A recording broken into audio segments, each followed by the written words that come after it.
What's going on, guys? Today we're doing a guitar lesson of Long Way Home by Stone Temple Pilots. So a favorite of mine from that album, or one of my favorites from that album. So the song is going to be in standard tuning, starting with the low string to the high string, EADGBE. And we'll do a little brief tune-up so you guys can tune up with what my guitar actually is tuned to. It's going to be an E. Next one down, an A. Third one is a D. Fourth is G. Next one below that is B. And your high E string. Okay, so I'm going to do a few overdubs. I'm not going to do every overdub from the track, but I'll do most of them. And then we'll break those down after I play those, and as well as the main chords. So here we go.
Alright guys, that's it for the chords, and of course to do the overdubs.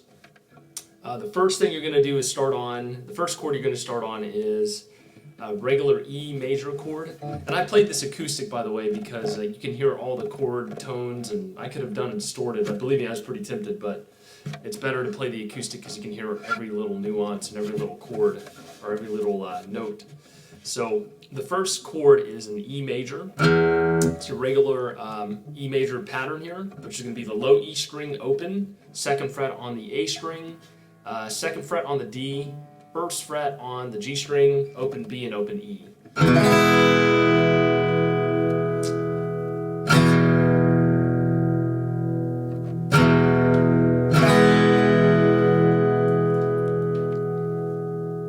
Now if you're playing electric guitar, you might just want to do the power chord here, where you're just playing the top 3 strings. But for an acoustic, you can hear everything, play the full chord like that. The next chord is going to be a little tricky to transition to, but it's going to be an A sharp major chord with an added major 7th at the bottom, which is that open high E string.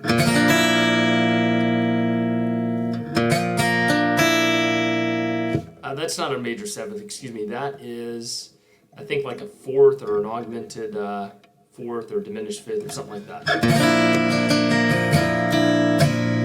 But that's going to be the 1st fret on the A strings, 3rd fret on the D, G, and B, and the open high E.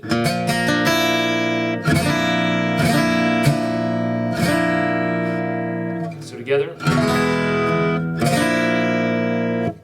And the next string is going to be, the next chord is going to be played like this, which I am playing the 3rd fret on the low E string. I put my middle finger on the 2nd just over it, so it's muted. It's really just a way to mute that A string. The next string down is a D, open G, 3rd fret on the B string, and 1st fret on the high E string. And when you're playing this, at the very end of the, like you play it like 4 times, I think. There's the 3rd time, and on the 4th time, you're going to bend this 2nd fret on the low E string. You're going to basically, you're going to strum upwards and play the G, the D, mute the A, and hit that 2nd fret. And you're going to bend it to a G. You're going to do it twice before you go to that F sharp. The F sharp is just a bar chord. It's your standard F sharp bar chord, which is going to be 2nd fret all across the strings with my index finger. 4th fret on the D or on the A, 4th fret on the D, and 3rd fret on the G string.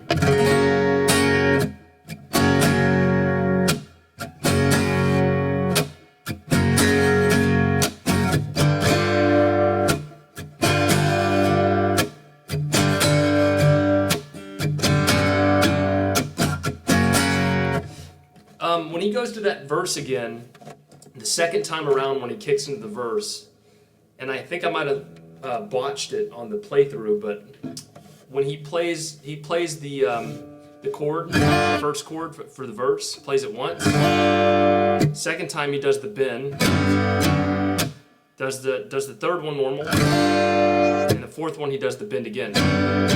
So the bend is like every other time it's played, and he does switch that up to that pattern from the 2nd verse and on.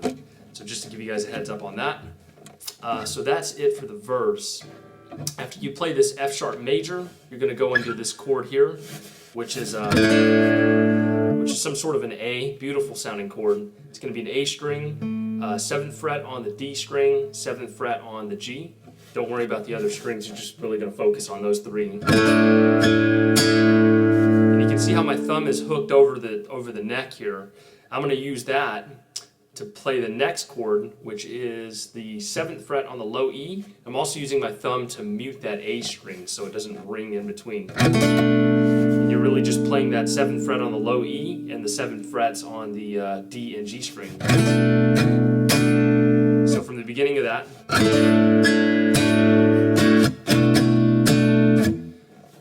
and the next chord is going to be an A sharp major bar chord starting on the 6th fret all the way across the strings with my index finger. It's going to be 8 frets on the A and D string and 7th fret on the G string. Move that up 2 frets, which is a C chord.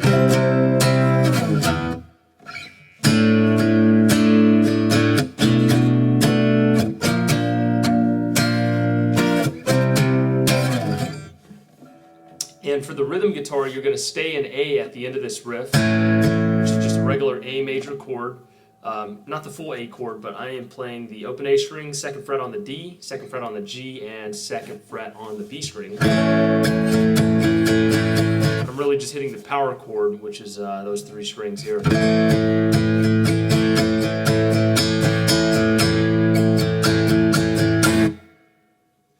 And it starts over into the intro.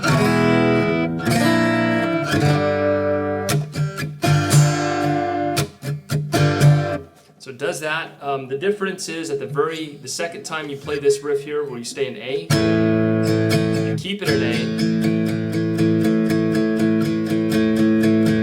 then you're going to do a walk up from F sharp as a power chord,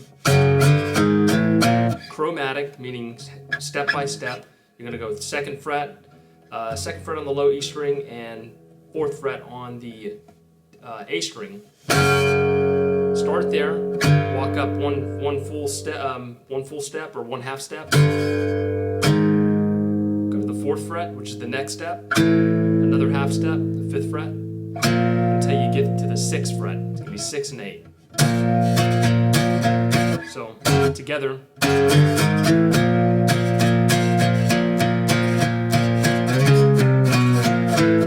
Now this is going to do another walk. It's going to walk down 1/2 step, and it's going to start on the 9th fret of the low E string and the 11th fret of the A string. So you're going to chromatically walk backwards or walk down the neck.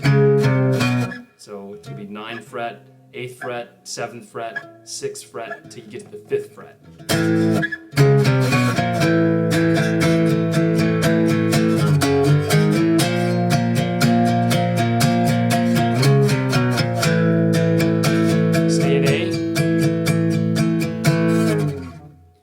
That's what's going to bring you into the verse riff, and then of course the solo happens.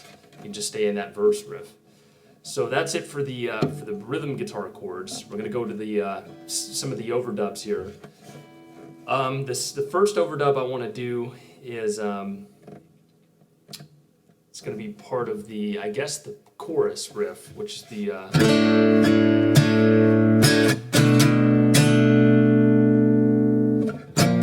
so during that riff, you're going to play this weird bendy thing where you hit the A string first.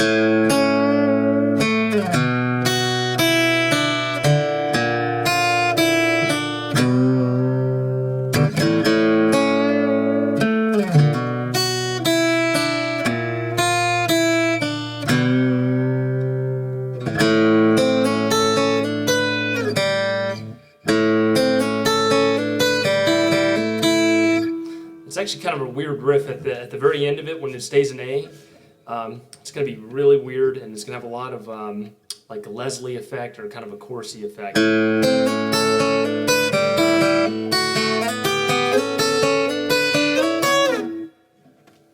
Okay, so let's start from the beginning of that riff there. So this weird bendy thing, start with the A string open. And then after that, you're gonna hit the 6th fret on the G string, and you're gonna bend it to a 1/2 step back to the original note, up a 1/2 step again into the original note.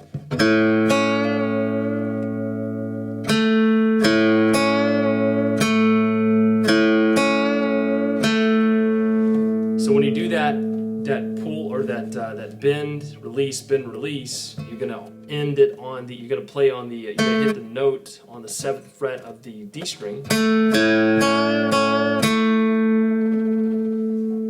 D string there, and then you're gonna pick up on this riff. This note here is the 2nd fret on the A string. Quickly after that, you're gonna play the 2nd fret on the high E string. Play an open string on the E string. Let them ring into each other. When you hit that open high E string, you're going to hit the 3rd fret on the on the B string. It's a D note.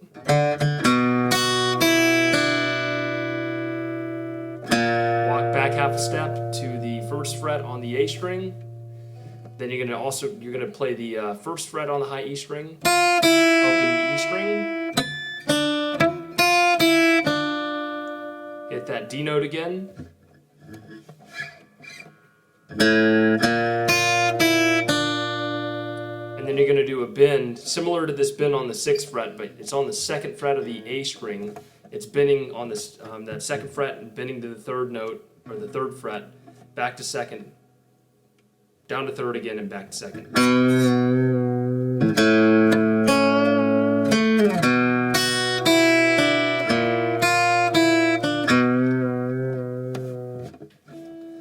I hope that helps for that riff. The next part is when it goes to A, you're going to hit that A string again. Hit the A string, slide from the 5th fret to the 6th fret on the G string, then hit the 5th fret on the high E string. Now you're going to slide from the 6th fret to the 7th fret, hit that 7th fret on the high E string.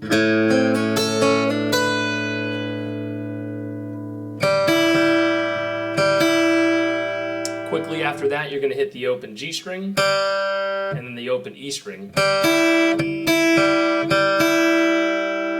Hit the G string again to do only to do a hammer on to the 2nd fret of that G string. See what I did there? I did the second hammer on to the 2nd fret and then quickly played the 2nd fret on the high E string. Slide from the 2nd fret to the 4th fret and hit the 3rd fret on the high E string. Now you're going to slide everything over again, starting on that G string. 4th fret slides to 6th, playing that high E, playing the 5th fret on the high E string. Slide again from 5 to 6, hitting this, not 5 to 6, 6 to 7, hitting the 7th fret on the high E string, slide from 7 on the G string to 9, and hit that high note there, which is the 9th fret on the E string. And then it ends. So together, that's going to sound like this.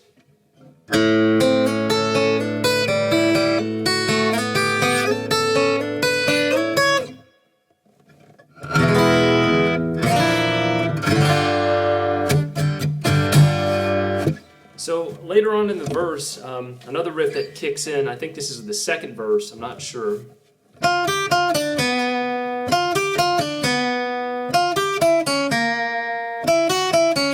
There's a little dub that's doing that over the verse riff. So that is going to be the, let's see, 6th fret on the B string, and you're going to play the 3rd fret on the high E string. They're not going to ring into each other, by the way. It's going to be very like staccato-y. Back to the 6th fret, 3rd fret on that B string, 4th fret on the G string. A little bit of vibrato on that one. Actually, I'd say it's even a half-step bend. You're going to bend a half step and release it.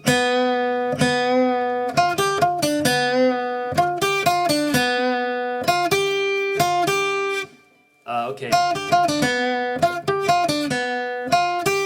So to transition to the next part of that riff, I'm going to hit the 6th fret on the B string again, then the 3rd fret on the high E. Then you're going to go to the 5th fret on the B string, 2nd fret on the B string, 3rd fret on the G, and again you're going to bend it a half step down and release it.